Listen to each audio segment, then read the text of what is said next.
प्राकट्योत्सव पर नर्मदे हर के जय घोष से पूरी संस्कार धानी गूंज उठी है। शहर के विभिन्न क्षेत्रों में मां की प्रतिमा स्थापना के साथ भजन पूजन, हवन चुनरी यात्रा, कन्या भोज, भंडारों की धूम है। मंगलवार की सुबह संतों के सानिध्य में नर्मदा रथ यात्रा निकाली गई। रेतनाका से नर्मदा तट ग्वारी घाट तक निकाली जाने वाली रथ यात्रा में मंत्री राकेश सिंह ने भी रथ को खींचा। रथ यात्रा के समापन के बाद ग्वारी घाट में नर्मदा पूजन में भाग लिया। वहीं मंत्री राकेश सिंह ने मां को 1100 फीट की चुनरी अर्पित की। कैबिनेट मंत्री प्रहलाद पटेल ने भी ग्वारी घाट पहुंचकर घाट पर सफाई करते हुए मां की आराधना की। उनके साथ महापौर जगत बहादुर सिंह अन्नू भी नर्मदा घाट पहुंचे थे। इधर स्वामी पगलानंद महाराज आश्रम के समक्ष आयोजित 56 भोग भंडारा प्रमुख आकर्षण का केंद्र रहा। सरयू की तर्ज पर हम बनाएंगे। जब केवल रिवर फ्रंट हम कहते हैं तो उससे केवल और केवल पर्यटन की अनुभूति होती है और केवल लगता है कि कोई पर्यटन स्थल बनने जा रहा है। ये पर्यटन के साथ साथ ये दर्शनीय और आध्यात्मिक महत्व का स्थान है और इसलिए हमने कहा है कि सरयू की तर्ज पर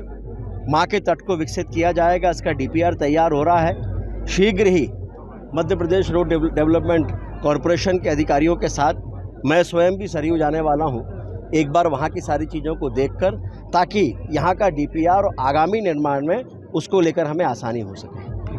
थैंक यू। माँ नर्मदा जी के पावन प्राकट्य दिवस पर माँ के चरणों में शत शत प्रणाम।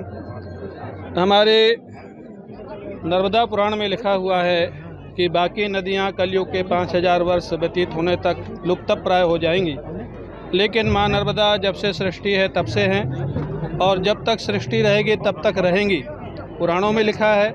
और वैज्ञानिक दृष्टि से भी जैसे गंगा जमुना का जो स्रोत है वो ग्लेशियर है जो कि निरंतर पिघल रहा है। माँ नर्मदा जी का जो स्रोत है पहाड़ और वृक्ष हैं, इसलिए इनको संपन्न खत्म होने की कोई संभावना नहीं है। हम लोगों का दायित्व है कि अधिक से अधिक वृक्षारोपण करें नर्मदा तट पर। नर्मदा जी के जल को निर्मल और अविरल बनाए रखने के लिए वृक्षारोपण करें, प्रदूषण मुक्ति रखें, ये हम लोगों का प्रयास रहेगा और हम लोग कर रहे हैं। आज बहुत प्रशंसा के पात्र हैं हमारे राकेश सिंह जी, जो कैबिनेट मंत्री हैं मध्य प्रदेश शासन की। मैं तो हृदय मेरा गदगद हो गया जब पूरा समय रथ स्वयं खींच करके लाए। इस अवस्था में इनके पैर में चोट भी थी, पिछले सावन में हो गई थी।